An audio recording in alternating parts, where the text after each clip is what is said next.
A total of 77 individuals are tested positive for dengue in Manipur in the last 24 hours.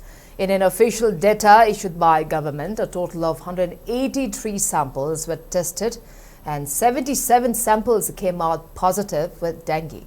Imphal West District reported the highest number of cases, with 58 samples turning out positive out of the 116 samples tested in the last 24 hours.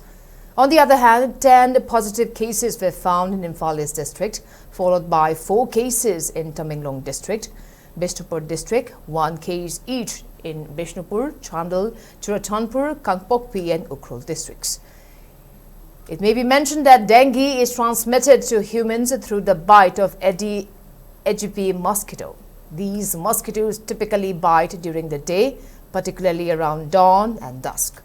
To lower the risk of getting dengue, it is important to protect from mosquito bites and prevent mosquito breeding by covering domestic water storage containers and by deposing solid waste properly.